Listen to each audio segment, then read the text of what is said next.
তারা ওই ক্যামেরার সামনে কথা বলতে পারে, কিন্তু আমার শালি যে এত কথা বলতে পারে এটা তো আমি জানতাম না। যাই হোক, ভাল লাগলো, ভাল লাগলো।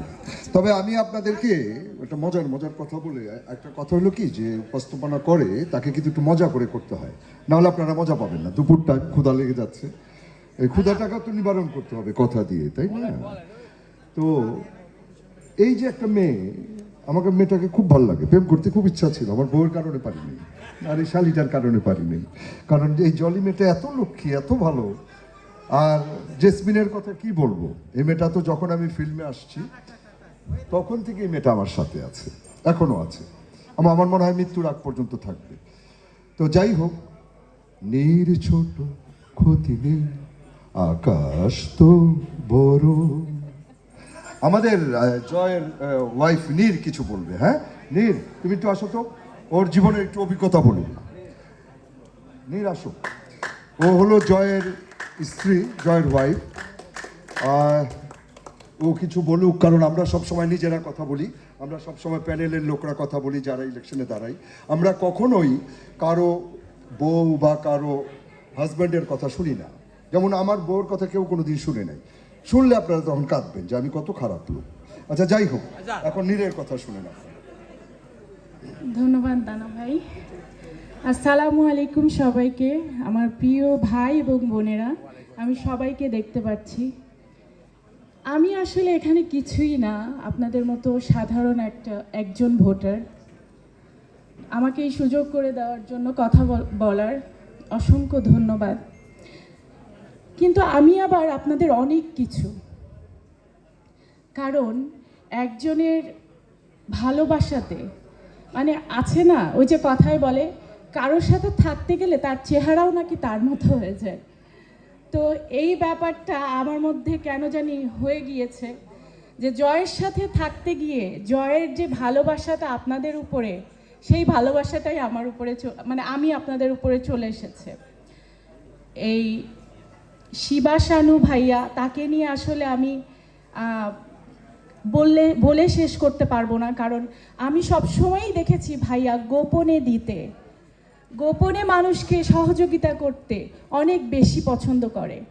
এখন এসেছে সবার সামনে সবাইকে নিয়ে কাজ করার। আমি চাই যে শিবা শানু, জয় চৌধুরী প্যানেলকে আপনারা ভোট দিবেন। আর এখন বলবো আমার মানুষটার কথা।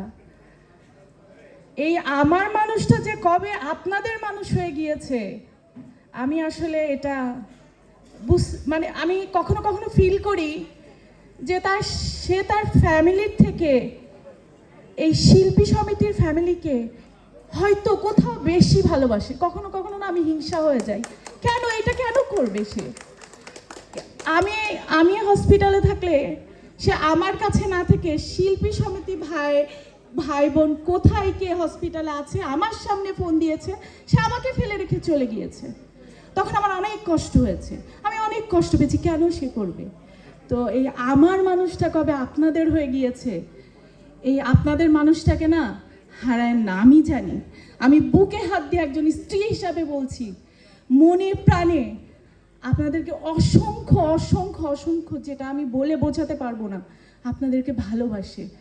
এই ভালোবাসার প্রতিদান এই 3 তারিখে আপনারা দেখিয়ে দিন। আপনাদের কাছে আর কিছুই চাওয়ার নাই আমার। করোনার কথা আর বলতে চাই না, এগুলো বলবে যে আমি আমার স্বামীকে নিয়ে হয়তো বাড়িয়ে বলছি। আমার যারা সাংবাদিক ভাইরা আছেন, যারা শিল্পী সমিতিতে আমাদের সম্মানীয় ভোটাররা আছেন, তারা তো দেখেছেন মাস্ক পরে, তার কিছু দেখা যায়নি, চোখও দেখা যায়নি, কিন্তু আপনাদের পাশে ছিল, জড়িয়ে ধরেছে। আমার সাংবাদিক ভাইরা তারা কভার করেছে, সবাই দেখেছে। বাংলাদেশের বাইরে আমার যে ভাই বাঙালিরা আছেন সবাই দেখেছে। আমি আবারও আসলে কথা বললে কথার পরিপ্রেক্ষিতে চলে আসে, করোনার সময় আমি প্রেগনেন্ট ছিলাম, এটা নিয়ে জয়ের উপরে আমার অনেক আক্ষেপ।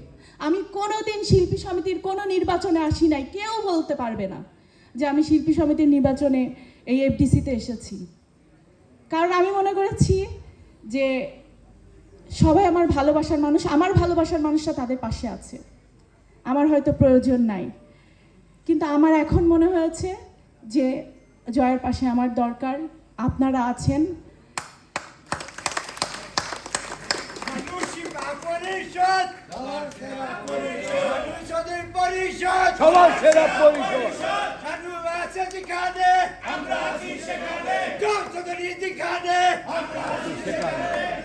অনেক অনেক ভালোবাসা, কৃতজ্ঞতা। আমি আর আমার এই কথা বাড়াবো না, খালি একটা কথাই বলবো। করোনার সময় তুমি আমাকে কষ্ট দিছো অনেক। তখন আমি প্রেগনেন্ট ছিলাম, আমি একা একা হসপিটালে গিয়েছি। সারা রাত কোমর ব্যথায় উঠতে পারতাম না বিছানা থেকে। আমি একা একা ওয়াশরুমে গিয়েছি। ও কি করছে জানেন? সারাদিন আপনাদের সাথে করোনার ভিতরে ছিল, ভাইরাস লেগে যাবে, অন্য রুমে ছিল। 1.5 মাস 2 মাস আমরা আলাদা রুমে ছিলাম। ও কি বলছে, নীর আমি আমার আর একটা ফ্যামিলিকেও ছাড়তে পারবো না। তোমার পাশে তো আম্মু আছে, তোমার পাশে আমার শাশুড়ি আছেন, আমার আম্মু আছেন, কিন্তু আমার শিল্পীদের পাশে আমার দরকার, আমার জরুরি। সে ছিল। আজকে তোমাকে আমি মাফ করে দিচ্ছি,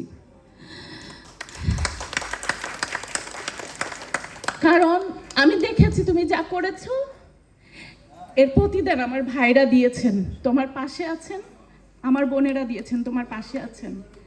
আর ইনশাল্লাহ আমি এটা বিশ্বাস করি, শিবা শানু ভাই জয় চৌধুরীর পাশে তারা থাকবে, তারা আছে, এবং আমরা ভবিষ্যতে একসাথে এগিয়ে যাব।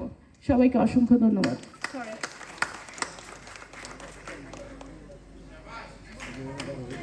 আজকের এই